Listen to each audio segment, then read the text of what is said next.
Good evening and thanks for joining us. I'm Matt Alvarez. As the 20th anniversary of 9/11 inches closer, two former WTAJ News anchors, Amy Mearkle, who saw the day unfold as the early morning anchor, and Carolyn Donaldson, who spent more than 12 hours on the news desk providing updates and information all day, say they remember that day vividly.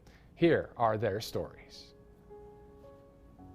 That particular morning, we actually had a morning shoot in my kitchen. I was here at the station, so Jerry had gone to do the Keystone Kitchen at your house. At that time, there were a bank of TVs across the front of the newsroom, and you're watching all of the major networks, and you're starting to see all of this unfold and happen. I think the first connection to the national tragedy, if I'm correct, was a call from inside the plane. We do have confirmed reports from Westmoreland 911 dispatch, who earlier in the morning had received a cell phone call from a person who was in the bathroom of a plane, the back of a plane, we believe it to be this plane, who called out, "This is not a hoax, we are being hijacked, oh my gosh," and then there was an explosion and dead air. That's probably when you had that most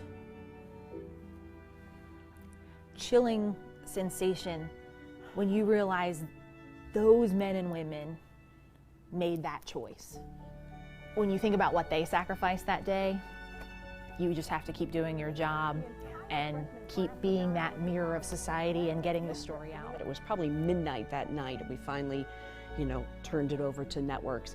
And I do remember driving to my church and sitting on the steps because the doors were locked, and sitting there and just trying to get some composure and grasp of it. So for me, I personally held that in and really just said, I am focused on my job and I'm trying to get that information out so that we can find answers and we can make people safe and we can keep people safe and, have the kids get home safely and all of those kind of things. It was amazing when you did feel that moment as you're describing, where you're like, these people sacrificed their life for perhaps all of us, or at least where the target was heading.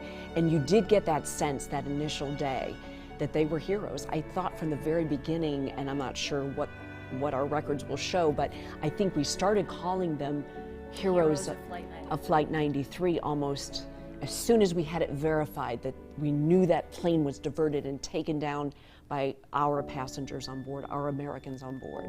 Alan Jackson, a very famous country music star, wrote the song, "Where Were You When the World Stopped Turning?"